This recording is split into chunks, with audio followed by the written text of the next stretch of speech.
الله صلى الله عليه وسلم وعلى آله وأزواجه وذريته ولجميع الأولياء والعلماء والشهداء والصالحين والمفسرين والمحدثين وأئمة المجتهدين والمقلدين له في الدين خصوصا لشيخنا الكبير العلم العلامة على رفيق المسقف مهدي بن شيخ أبو بكر بن سليم وأهله وذريته ومشايخه وتلاميذه وتلميذاته أجمعين خصوصا إلى الشيخ العلامة الفقيه الفهامة محمد ناوي البتاني الجوي الشافعي ثم إلى الشيخ العالم العلامة اللوذائي السيد أحمد المرزوقي المالكي تغمدهم الله برحمته ومغفرته وأن يعلي درجاتهم في الجنة وأن يعيد علينا بركاتهم وصرهم وعلومهم ونفعاتهم في الدين والدنيا والآخرة وإلى حضرة النبي المصطفى سيدنا محمد صلى الله عليه وسلم. الفاتحة. أعوذ بالله من الشيطان الرجيم. بسم الله الرحمن الرحيم. الحمد لله رب العالمين الرحمن الرحيم مالك يوم الدين إياك نعبد وإياك نستعين اهدنا الصراط المستقيم صراط الذين أنعمت عليهم غير المغضوب عليهم ولا الضالين. Halaman berapa?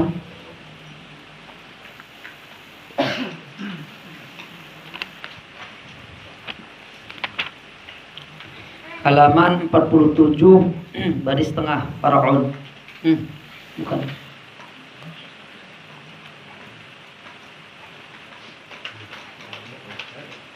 Ya, sampai mana kita? Mari.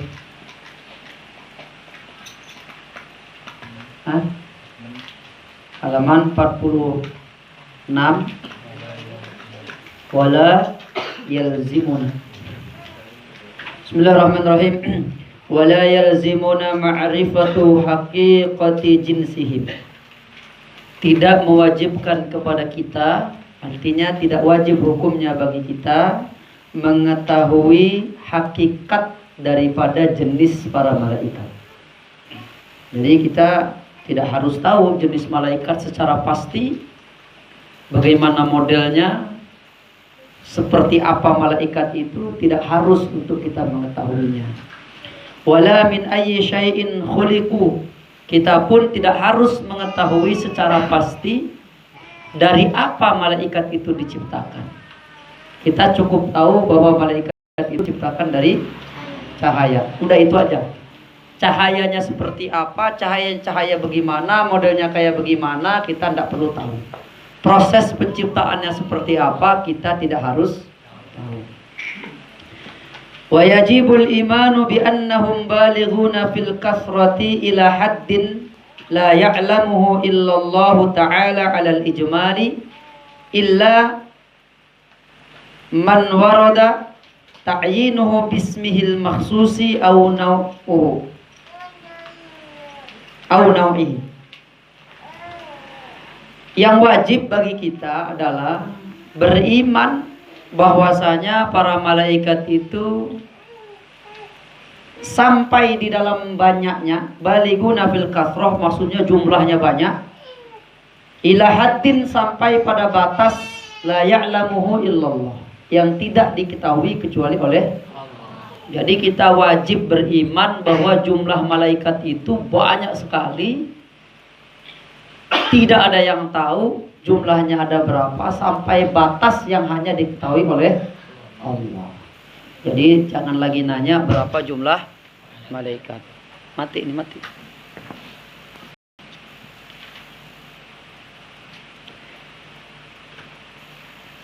Kecuali kalau sudah tersebut terwarid, ya, sudah tersebut secara jelas ta'yinuhu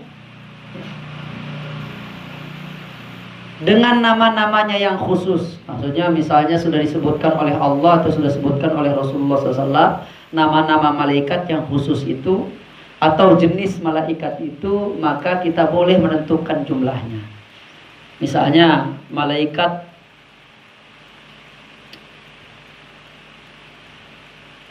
yang bertugas, yang wajib kita ketahui ada 10. Nah, 10 malaikat itu kan dibagi-bagi nanti. Ada malaikat mutasarrifun, ada malaikat fatinun, ada malaikat al-katabah, ada malaikat hafadhah, ada malaikat hamalatul arash, ada malaikat-malaikat banyak sekali jenis-jenisnya. Kita tidak perlu tahu kecuali apa yang disebutkan oleh Allah dan Rasulnya. Kalau sudah Allah sebut, Rasul sebut, wajib kita tahu. Fayajibul imanu bihim tafsilan, maka kita wajib beriman kepada mereka secara rinci. Malaikat Israel itu apa? Siapa? Harus tahu. Tugasnya apa? Di mana keberadaannya? Malaikat Israfil itu tugasnya apa? Bagaimana prosesnya? Harus tahu. Malaikat Munkar Nakir itu apa? Harus tahu. Karena disebutkan secara khusus oleh Allah dan Rasulnya. Jadi kalau kamu belum tahu apa itu malaikat Jibril, siapa malaikat Jibril, tugasnya apa, bagaimana modelnya, berarti belum sempurna iman kamu. Karena harus tahu secara tafsil, secara rinci. Tentu yang nggak ngaji nggak bakal tahu. Karena itu iman itu tidak akan diterima kalau dia itu tanpa didasari ilmu. Kita belajar kemarin itu bahwa Ahlus Sunnah wal Jamaah menetapkan bahwa iman taklid, pokoknya saya beriman kepada Allah, ditanya Allah itu punya sifat seperti apa nggak tahu, Allah itu punya nama-nama apa aja nggak tahu, apa kewajiban kita terhadap Allah tidak tahu, tidak diterima imannya. Jadi kewajiban yang pertama setelah orang beriman adalah belajar. Nggak ada lagi. Makanya yang ditakuti setan itu kita ngaji, kita belajar. Sebab kamu belajar satu bab ilmu lebih baik daripada sholat 1000 rakaat. Sholat kamu itu kalau nggak ada ilmunya nggak diterima Allah walaupun 1.000.000 rakaat. Ketika kamu belajar walaupun belum ngamalin ilmu, sudah langsung diterima amalannya oleh Allah, langsung dapat pahala. Dan orang yang nuntut ilmu itu rezekinya dijamin Allah. Ibu-ibu, bapak-bapak kalian di rumah itu selamat karena kalian belajar.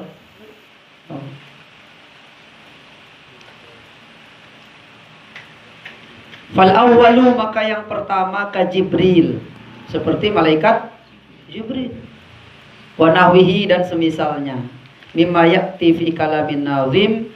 Maksudnya gini, malaikat itu ada yang disebutkan secara khusus namanya, misalnya seperti Jibril, Mikail, Israfil. Nanti dijelaskan oleh nazim. Nazim itu orang yang nulis puisi, itu yang nulis nazam. Ya, Sayyid Ahmad Al-Marzuki. Ada yang disebutkan jenisnya, misalnya wasani, contoh dari nauk itu maksudnya, contoh dari jenisnya itu kahamalatil arash, seperti malaikat yang menanggung arash. Jadi dia mengangkat arash. Wal hafadzah, ada malaikat hafadzah. Wal katabah, malaikat katabah. Apa malaikat katabah nanti kita bahas. Qauluhu wal malaku alladzi bila abi wa wal malaku bi fathatain, dibaca fathah.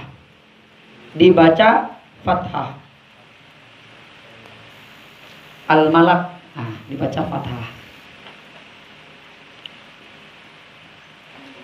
Wal malak, al malak itu kalau dibaca fathah bermakna wahidul malaikah, satu malaikat. Malak artinya satu malaikat. Kalau muluk artinya kerajaan. Malik artinya raja. Milik artinya hak, mempunyai sesuatu. Tapi kalau malak artinya satu malaikat. Qalahu Al-Fayyumi, berkata Imam Fayyumi di dalam kitab Al-Misbah.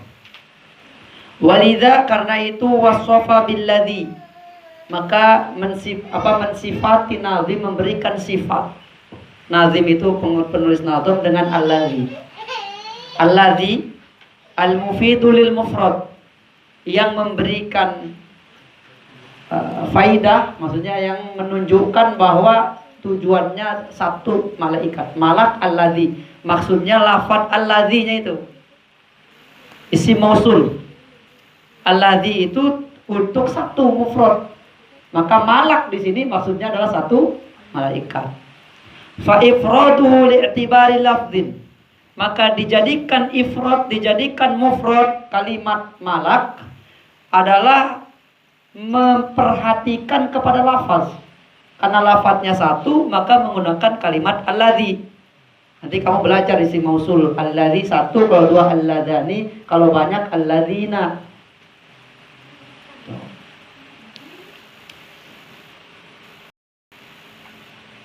Fa ifraduhu li'tibari lafzi malak. Maka dijadikan ifrad alladzi memperhatikan kepada lafaz malak. Wa jam'u dhamirin lahum. Adapun lafaz dhamir lahum, lihat, wal malakul ladzi bila abi wa la akla la syarba wala nauma lahum. Kok jadi hum? Harusnya lahu, karena satu. Hu itu satu, huma dua, hum tiga. Kenapa dibaca lahum? Dhamir jamak kata pengganti untuk banyak. Hum itu mereka. Harusnya lahu, bukan lahum. Ini al-aidu ilaihi li'tibari makna. Kembalinya aidnya lafaz lahum, hum itu aidnya adalah malak, malaikat. Malak satu malaikat. Kenapa menggunakan hum padahal malak itu satu, mestinya lahu? Karena memperhatikan makna. Secara maknawi walaupun satu, ya banyak jumlahnya. Seperti firman Allah di dalam Al-Quran surah Ali Imran ayat 113. Ini pokoknya pusing aja dulu. Kamu kalau pusing tandanya mau belajar.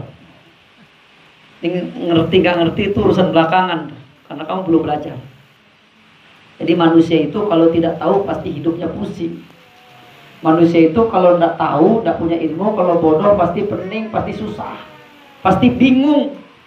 Jadi bingung itu bahasa Arabnya balun, sesat, bingung. Wajadaka dhalan, kami temukan engkau dalam kebingungan. Kalau Nabi Muhammad, kalau kita ini sesat. Ilmu itu menjadi hidayah, menuntun kita. Saya jelasin kayak gini sampai pagi nggak bakal paham. Panandang makanya. Pokoknya dengerin aja, siapa tahu nanti buka kitab nahu jadi ahli nahu. Misalnya dalam firman Allah surah Ali Imran, karena tujuan belajar nahu itu supaya paham Quran.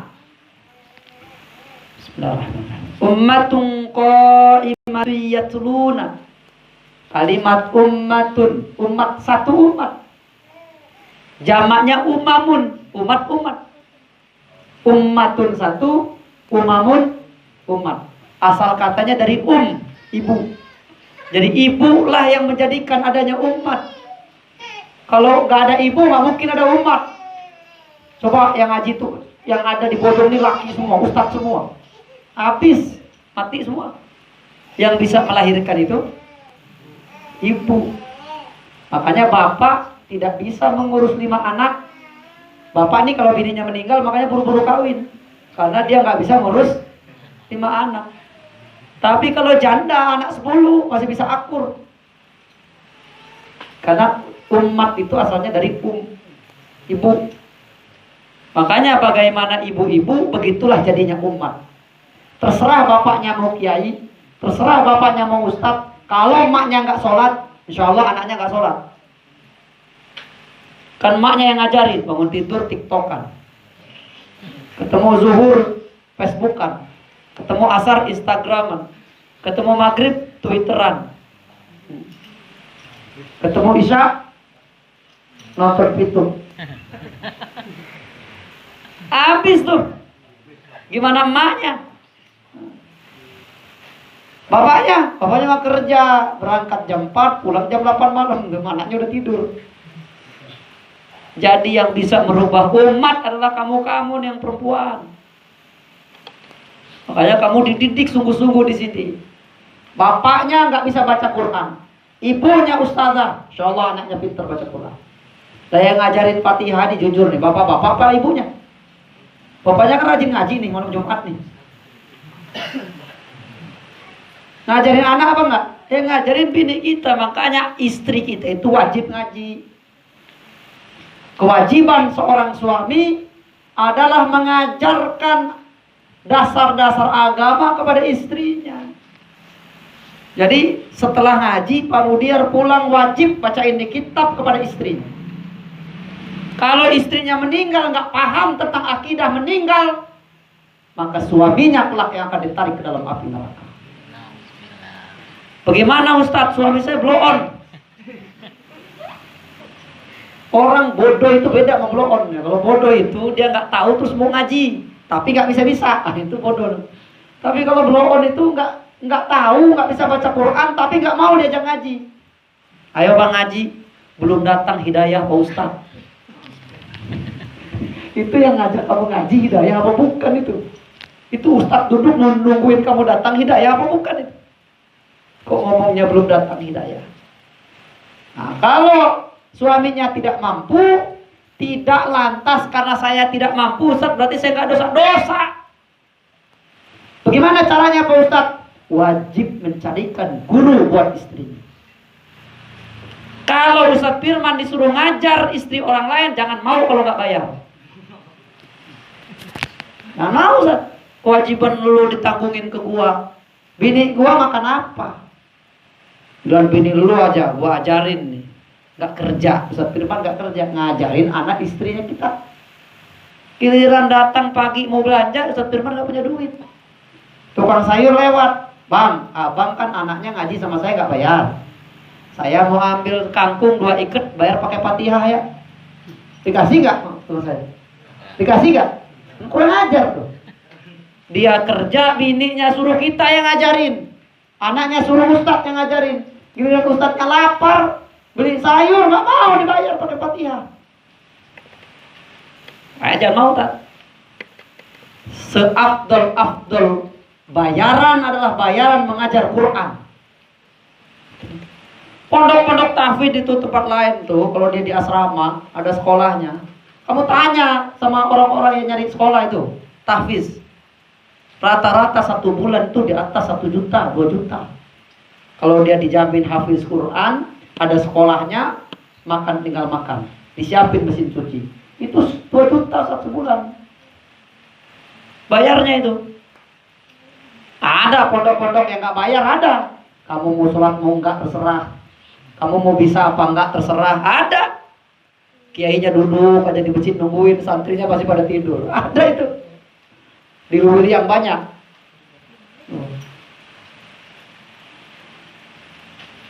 Tapi kalau kamu mondok benar-benar diajarin, dididik sama gurunya, bayar mahal. Di sini nih Ustadz kurang tidur, kamu tidur jam 9, jam 3 udah bangun, protes.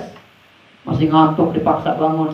Ustadz kamu itu ya, guru kamu itu, jam 9 habis kamu tidur, mereka masih ngaji.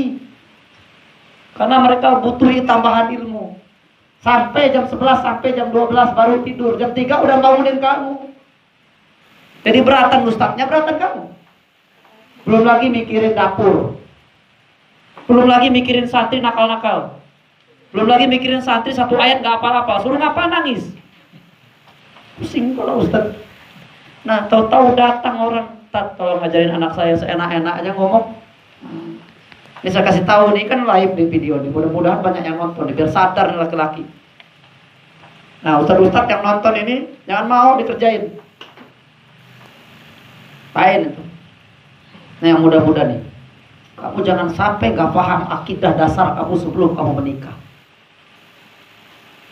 Apa? Gak ada gunanya harta kamu banyak itu. Fir'aun, Korun tuh hartanya banyak, gak ada gunanya. Jadi bagi anak muda itu tidak ada yang lebih berharga daripada ilmu. Uang buat apa kamu? Uang banyakkan sedikit petantang petenteng, paling ganti handphone mahalan, beli motor bagusan. Gak ada lain-lain. Kamu yang muda-muda punya gaji 10 juta, buat apa? Hah? Gak ada kamu gaji 10 juta, sedekah ke yatim 8 juta, gak ada. Bohong itu. Paling kamu nongkrong-nongkrong di kafe, ngajak-ngajak teman-temannya, ngasih traktir, paling gaya-gayaan aja, terus gonta-ganti pacar. Ada. Ilmu aja cari kalau masih muda itu, ngapain? Kalau ilmu kamu udah banyak dicari orang, harta itu akan datang kepada kamu. Asal kamu punya ilmu. Ya, lanjutin. Saya jadi kesana sih bahasnya. Ummatun qa'imatun yatluna. Lanjutin tak ayatnya tadi.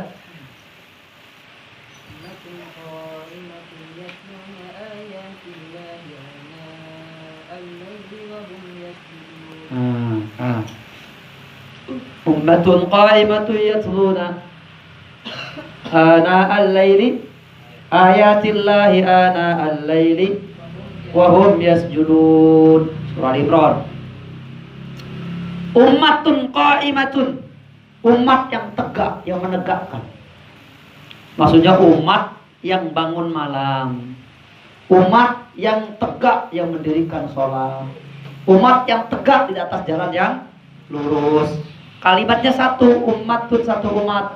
Tapi ininya fiilnya yatluna, yatluna pakai jamak mudzakkar salim. Harusnya kan ummatun qa'imatun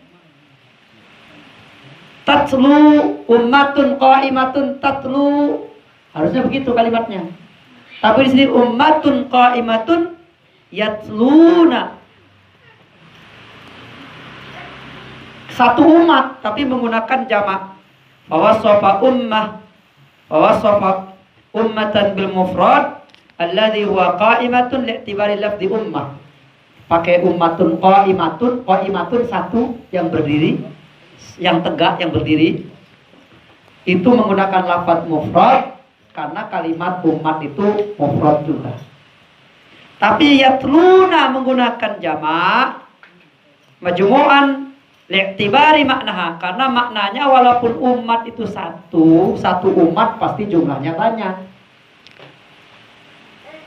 Orang bojong, walaupun orang bojong tuh kalimatnya satu, tapi pasti banyak.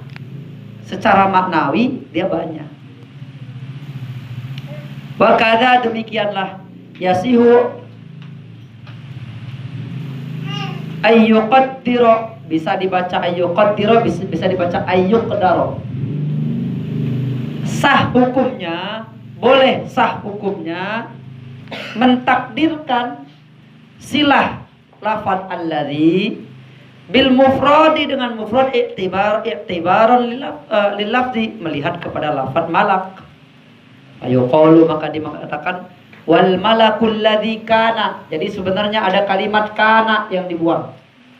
Takdirnya kana dibuang. Ya. Kalau dimunculkan wal malakul ladzi kana bila abi wa kayak gitu lafadznya. Lagi ada lafadz kana. Ini buat ustaz-ustaz, buat yang masih mondok nih. Sedangkan dengan jamak iktibar kepada maknanya. Dikatakan wal malakul ladzi kanu, boleh. Wal malakul ladzi kanu, boleh. Ya, dilihat dari sisi makna. Misalnya wal ummatul lati wal ummatul lati kanu, boleh.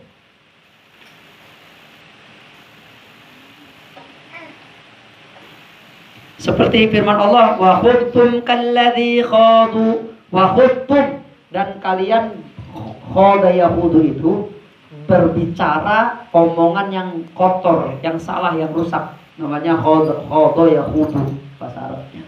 Wa khudtum kalladzi khadu, dan kalian berbicarakan perkara yang batil seperti alladzi yang khadu, mereka telah mengatakan atau bercakap-cakap perkara yang batil.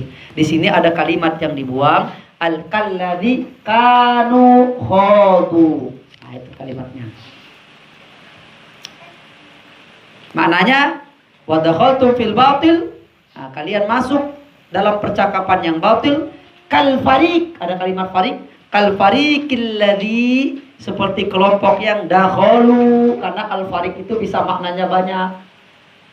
Dakhalu, masuk, fihi, di dalam kebatilan itu.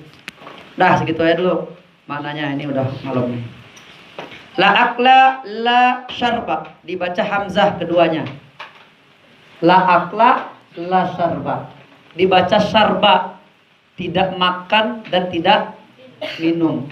Bukan surba. Karena kalau dibaca surba, maknanya dia jadi makul. Sesuatu yang dimakan.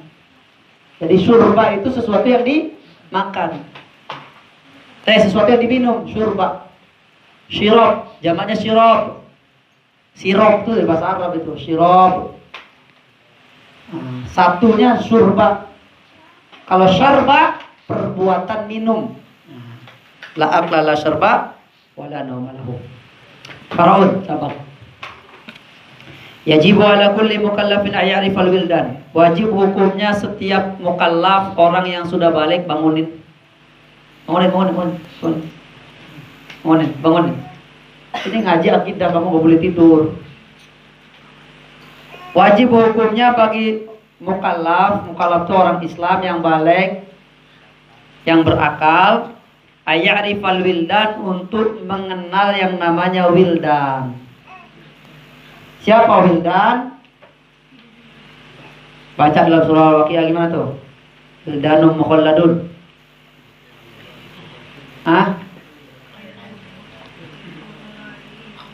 Bayatufu alaihim wildanum mukhalladun. Wildan. Apa itu wildan? Itu wajib tahu itu. Karena di Quran disebutkan banyak kalimat wildan. As-samaa'u munfatirun bih kana wa'duhu maf'ula. Bukan. Kaifa tattaquna in kafartum yawman yaj'alul wildana shiba. Wildan, banyak dalam Al-Quran kalimat wildan. Wildan itu apa? Wahum khuluqun jamilun. Mereka adalah, boleh dibaca khalqun jamilun, ciptaan yang indah. Mereka adalah makhluk yang indah. Fi ru'yatihim, fi ru'usihim. Itu apa di situ? Salah, yang benar fi ru'usihim. Salah itu, salah cetak. Taknya itu harusnya hamzah. Ganti. Nah, anak-anak gak punya kitab. Pesenin tuh. Yang tipis aja. Ini mahal ini. Mereka itu kan orang miskin.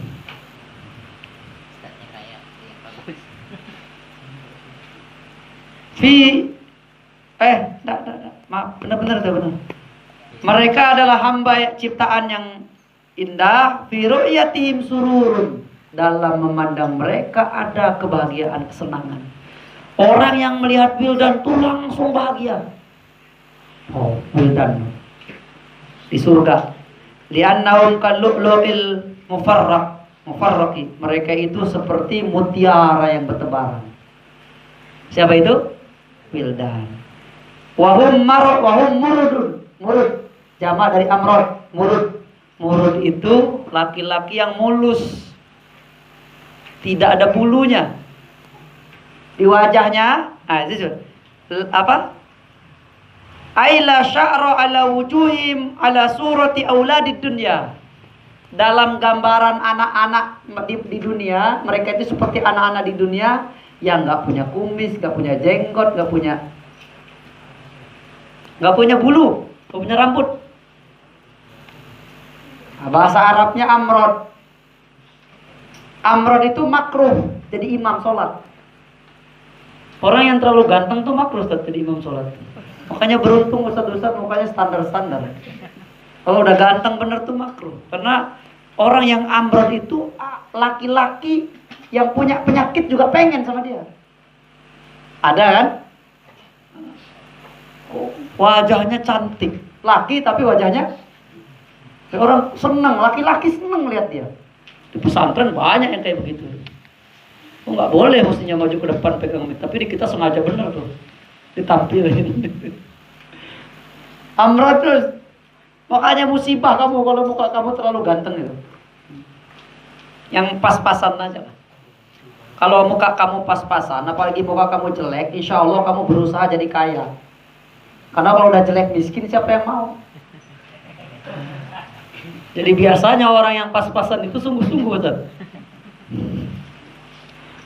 Nah, kalau dia nggak kaya-kaya, biasanya dia rajin belajar. Karena kalau nggak pinter, nggak kaya, bodoh juga itu.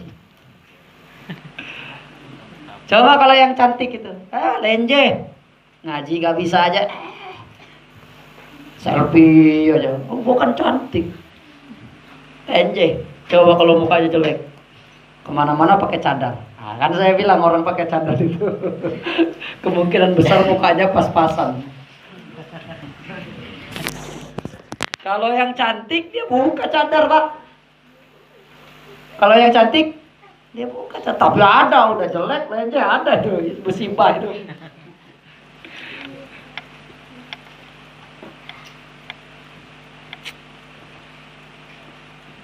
La yashibun, mereka tidak akan menjadi tua, tidak akan berubah, nggak jadi tua, muda terus. Ini bahasa Indonesianya, bahasa Jawanya bidodoro. Jadi wildan itu bidodoro. Nanti di surga itu kamu punya pembantu-pembantu, perempuan tuh nanti dilayani di surga, yang nyiapin makan kamu, yang mijitin, yang ipasin kalau panas. Di surga kan nggak panas tuh. Kalau kamu pengen apa-apa disiapin tuh ada namanya bidodoro. Bidodoro itu laki-laki yang ganteng betul. Kita kalau lihat mukanya seneng hati kita. Oh. Itu yang melayani kita di surga. Enggak tua-tua itu laki-laki. Muda terus, bujangan terus. Bujangan belum tentu muda. Ada juga bujang lapuk.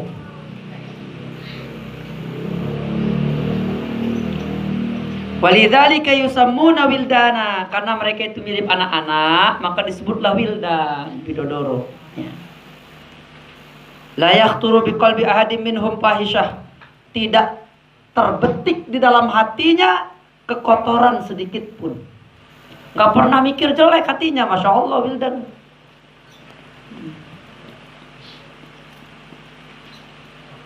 Jadi perempuan-perempuan tuh jangan protes di dunia. Kenapa sih Islam tuh gak membolehkan perempuan suaminya banyak? Nanti yang ngelayanin kamu bangsa laki-laki di surga banyak. Namanya wildan. Boleh kamu punya 1.000, 2.000 wildan. La abalahum wala gak punya bapak, gak punya ibu. Qila dikatakan innahunna khuliqna min nur. Ada yang mengatakan mereka itu bukan. Ya betul. Itu yang wildan ya, wildan bidodoro.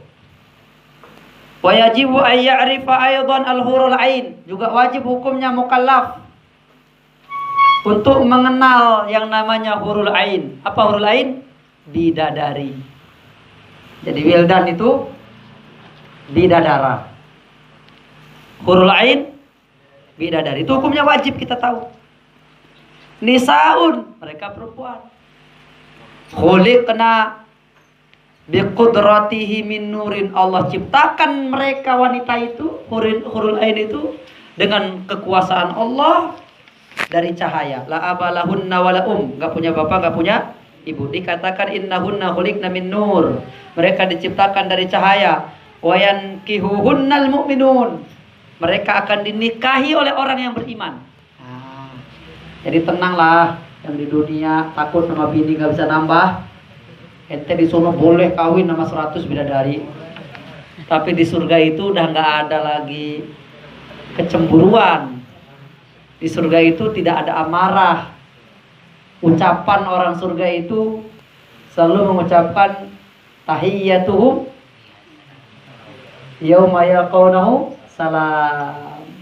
Selalu keindahan orang surga itu. Ya di surga itu enak-enak.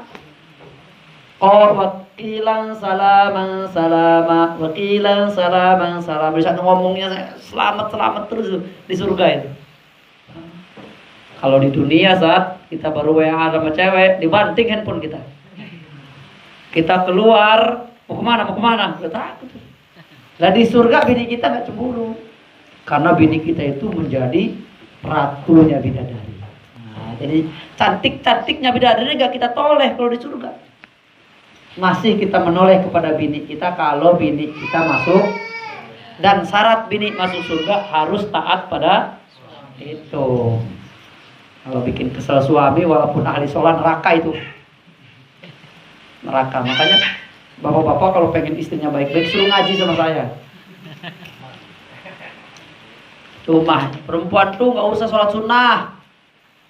Perempuan sekiranya tidak sholat sunnah, nggak baca Quran, nggak puasa sunnah, nggak sedekah, asal sholat wajib 5 waktu, puasa Ramadan, taat sama suami, kamu boleh masuk surga lewat pintu mana aja. Jadi bagi seorang perempuan harusnya ketika dia melihat suaminya, ini jalan saya ke surga, lebih tinggi daripada saat dia tahajud, lebih dia hargai saat dia baca Quran, lebihlah dia mengharapkan surga dari suaminya daripada dia duha. Tapi ibu-ibu sekarang ngaji rajin, baca Quran pinter, puasa sunnahnya nggak ditinggalin, tahajudnya rajin, di tahajud doain kapan suami gue mati. Mati jelek tuh perempuan tuh. Loh ini serius, ini datang ke tempat saya, Ustadz sudah sepuh, masya Allah, Ustadz baik, Ustadz.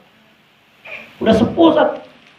Sampai dia ngomong begini, kenapa Ustadz? Saya ini kok diujinya setelah tua, kok bini saya begininya, kurang ajarnya pas saya udah mau mati. Yang sabar lah Ustadz. Kalau dari dulu kan dia begitu, saya bisa kawin lagi, kata Ustadznya begitu. Kalau sekarang kan saya udah mau mati. Padahal dia tahajud, padahal dia baca Quran, rajin tilawahnya, rajin puasa Senin Kemisnya. Pas buka puasa kan Ustadznya buka puasa juga, nyicipin dong, masak aja lu sendiri. Begitu kata bininya. Innalillahi wa inna ilaihi raji'un. Untung bukan saya itu. Ya, jadi hati-hati kamu yang perempuan ya. Jadi kamu nanti kalau menikah, pandanglah suamimu itu kunci surga. Kalau sholat kamu lagi haid haram sholat. Kalau puasa kamu lagi haid haram puasa. Tapi jangan sekali-kali menyakiti hati suami. Jadi sabar sama suami itu bukan karena wah suami saya enak benar. Jangan memandang itu. Pandangnya ini diperintah Allah, ini diajarkan Rasulullah, inilah kunci surganya saya. Kita sholat buat apa? Sholat itu buat apa? Kalau bukan biar kamu selamat masuk surga. Hah? Kamu mau ngapain puasa? Kamu ngapain belajar? Kamu ngapain hafal Quran? Kalau bukan pengen mendapat kemuliaan di surganya Allah. Nah dikasih tuh. Suamimu itu adalah pintu surga engkau, apa pintumu menuju surga. Sampai ada kalimat begini kan, zaujuki naruki au jannatuki. Suamimu itu surgamu atau nerakamu, nerakamu atau surgamu, tergantung suamimu. Oh, ya, enak gak jadi laki-laki? Enak gak? Kagak enak saat laki-laki biarpun sholatnya 5 waktu, tahajud gak pernah ditinggal setiap malam, Quran dia hafal, bininya ditelantarin, neraka tuh buat laki-laki. Lebih berat laki-laki kan. Biar dia sholat 5 waktu, dia ngajinya rajin, baca Qurannya rajin, anak perempuan yang gak diurus, keluar malam, buka aurat, dipegang laki-laki lain, neraka tuh laki-laki tuh. Apa tadi anaknya? Anaknya ya. Biarpun dia ahli Quran, biarpun dia ahli tahajud, saudari perempuannya, adik kakaknya, gak ngerti agama, gak diajarin, gak diingetin, kebawa ke neraka tuh. Beratan mana jadinya tuh? Beratan laki-laki. Laki-laki itu masuk surga ditarik sama bininya. Udah debat sama bini di akhirat, ternyata benar bininya ke neraka, dia boleh ke surga. Mau masuk surga ditarik lagi sama saudarinya. Saya ini nggak diurus sama abang saya ini. Saya jadi kayak begini, nyari gaji 1 juta 2 juta saya jual diri saya. Padahal dia punya abang, padahal dia punya adik. Saya ya kalau boleh mengulang waktu. Kalau saya kan udah nggak punya saudara perempuan kan. Saya nasihatkan sebaiknya jadi perempuan nggak usah kerja. Kalian nggak usah kerja, hafal aja Quran. Dijamin sama Allah rezeki. Dijamin. Kalau kamu kerja, rezeki suami kamu diambil separuh. Sama aja. Yang istrinya kerja sama istrinya gak kerja, sama aja. Sama jadinya kayak begitu, udah ditakdirkan rezeki itu. Sama aja. Waktunya punya mobil, punya mobil. Waktunya punya rumah besar, punya rumah besar. Waktunya ke Mekah, ke Mekah. Ada yang kerja suami istri tetap aja ngontrak. Ada sampai mati masih punya utang. Enggak, itu rezeki itu sudah dicatat. Kalau kita mau menanggung rezeki istri kita, gaji kita besar. Kalau kita nggak mau nanggung rezeki istri kita, gaji kita separuh. Kalau kita nggak mau nanggung gaji rezeki anak-anak kita, habis rezeki kita. Makanya kalau anak-anak udah gede, dia pensiun, nggak punya apa-apa. Istrinya sudah ditanggung sama anak-anaknya. Anaknya sudah bisa menanggung dirinya sendiri. Si laki-laki itu punya apa? Sudah tidak punya apa-apa. Makanya harus punya tanggungan terus. Kalau mulai pensiun, anak udah pada gede, ambil anak yatim, urus anak yatim, tanggung, nanti rezeki kita nggak bakal habis. Terumus tuh, ya. Jadi hati-hati, laki-laki itu berat. Kamu nih laki-laki. Ibumu nggak sholat, kamu diam aja, nggak diingetin ibumu, nggak tutup aurat, nggak pakai kerudung, nggak kamu ingetin, ditarik kamu ke neraka. Apa nggak jadi laki-laki? Intinya mau masuk surga itu nggak ada yang enak, semuanya berat di dunia ini. Karena dunia ini jalan untuk diuji kita oleh Allah. Siapa yang bersabar, siapa yang syukur. Paham tuh? Akan dinikahi oleh orang yang beriman. Lam yatmithunna insun qablahum walajan. Itu yang namanya bidadari, nggak pernah disentuh oleh manusia, juga tidak pernah disentuh oleh jin. Kalau anak-anak perempuan nih pasti pernah disentuh jin itu. Kamu lagi haid, lupa nggak mau wirid, nggak wudu, lagi haid nggak wudu nggak wirid. Ya walaupun wudunya tidak sah, tidak apa-apa. Wirid khususnya zikir tuh, sholawat zikir walaupun lagi haid. Ini kan enggak, Ustaz. Kalau lagi haid, suami nggak punya salah dimarah-marahin. Apa udah nggak jadi jin itu? Nah, bukan lagi dipegang jin, jadi jin. Nah. Kamu kan sembarangan tuh, buang softtek kemana aja. Softtek kamu tuh ganggu jin. Kalau ada jin kafir, jin iseng, kamu nanti disihir. Jin itu belajar sihir juga. Nanti dikasih sihir, kamu punya penyakit. Dijaga darah kamu itu. Makanya disunnahkan rambut, kuku, bagi laki-laki, bagi perempuan rambut, kuku dan darah hendaknya dikubur. Jangan dibuang, apalagi ditaruh digantungin sampai 4 hari. Katanya kalau malam-malam suka ada yang ngetok, ada yang nangis. Jin itu nyium baunya softtek kamu itu. Kalau mau tahu kan? Padahal kamu baca Quran di sini masih ada diganggu jin.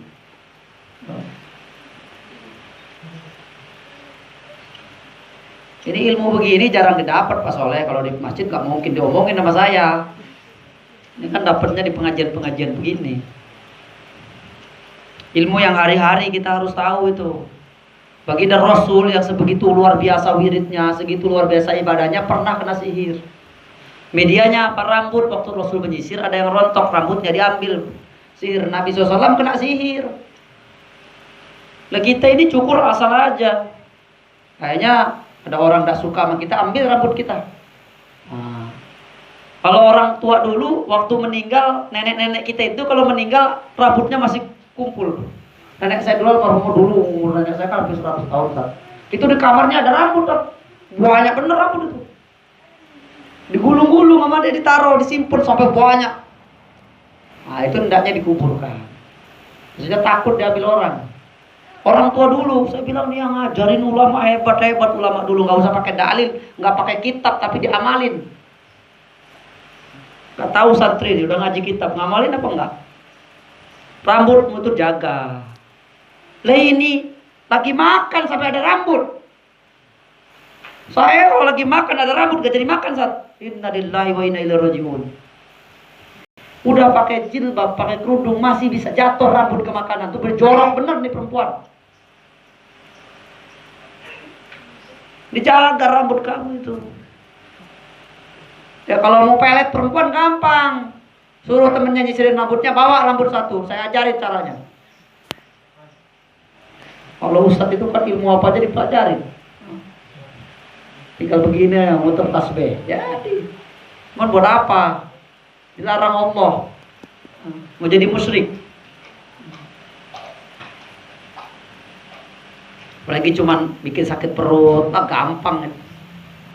Bikin kepala pusing, macam-macam yang dipikirin gak betah di pondok. Nah itu. Di tempat baik gak betah.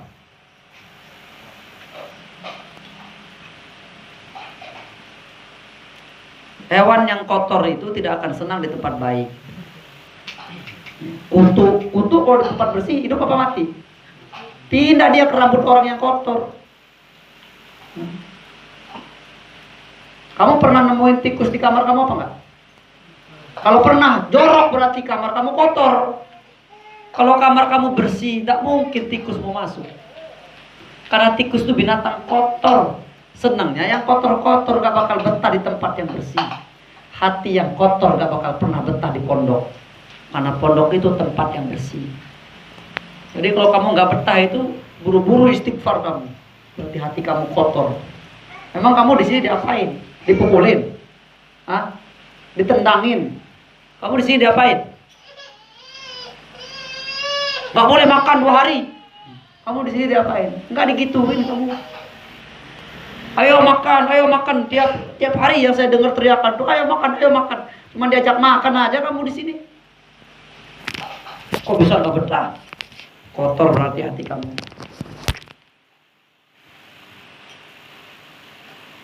Kullama asabuhunna wajaduhunna abkara. Setiap ada orang yang mengenainya. Ini bahasa halus, ngenain.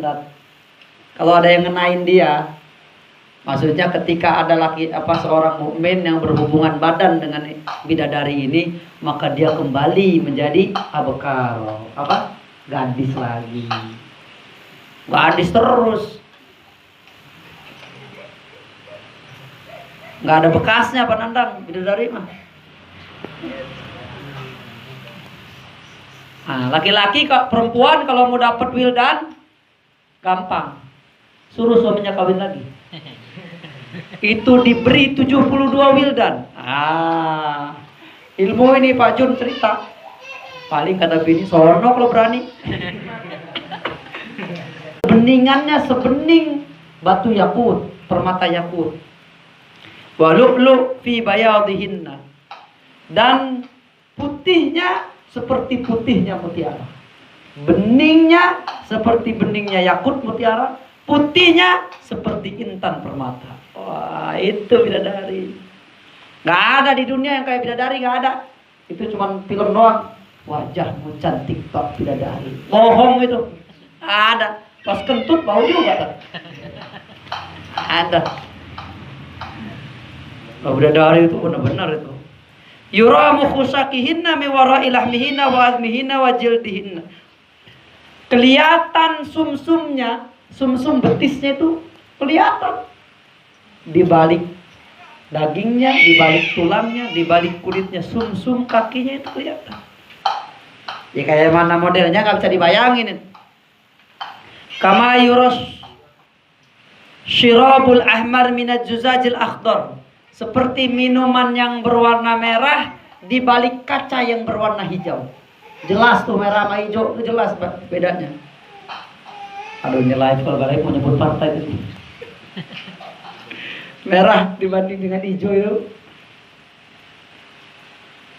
Wasaubul ahmar minat juzaz. Seperti baju yang merah minat juzajil abyad. Di balik cermin yang berwarna putih. Jelas apa enggak? Jelas warna merah putih jelas benar. Walau anna sya'ratan min su'urihinna tala'at ilal ardi. Kalau ada satu rambut bidadari jatuh ke bumi, la adha'a ahlal ardi, maka akan bercahayalah semua yang ada di bumi. Langsung Fitra langsung ganteng. Kalau kejatuhan rambut bidadari, siapa? Rizky, langsung. Wah kamu ini ganteng benar. Itu satu rambut bidadari jatuh ke dunia, maka akan membuat bercahayalah semua penghuni bumi. Nggak ada yang jelek lagi tuh. Kalau satu rambut jatuh ke, makanya kamu kalau lagi ada pelangi, ada bidadari mandi. Lalu dia cari ke air terjun itu ke sungai. Ngelihat, wah bener bidadari selendang. Itu di sinetron. Ya kan nonton kamu. Bidadari itu jatuh rambutnya satu, rambutnya, bulu matanya jatuh. Udah, nggak ada perempuan jelek di bumi. Itu ya, kalau kamu lihat rambutnya bidadari jatuh ke majlis Hijri Ismail, semua manusia akan memandang Hijri Ismail. Artis gak ada yang laku, langsung jelek semua artis itu, karena pandangannya kepada rambutnya bidadari. Wah, bahaya bini-bini kita, Sat.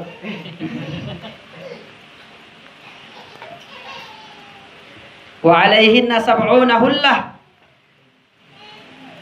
Mereka memakai apa hula itu?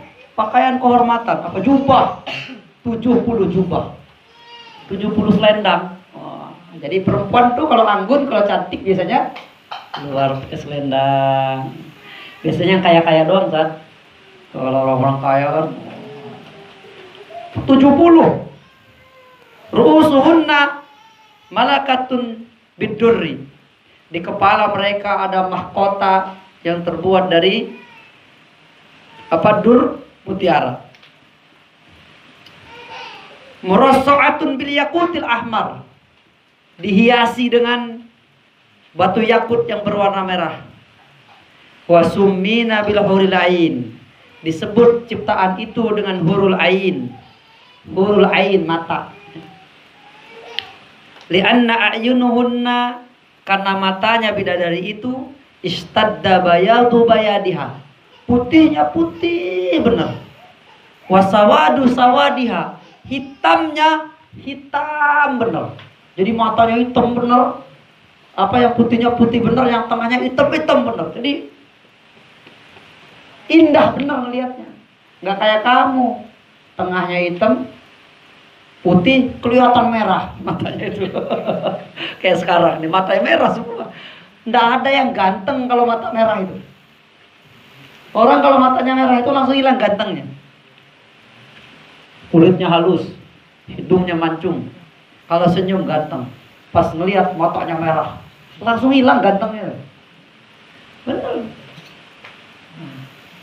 Di dunia saat perempuan itu akan menjadi cantik ketika matanya hijau.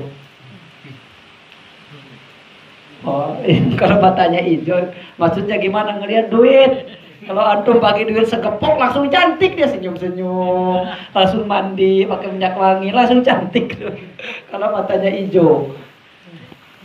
Jadi orang tua dulu bilangnya, kamu lihat uang mata kamu jadi hijau. Saya doain mudah-mudahan santri-santri Banat ini nanti suaminya kaya raya.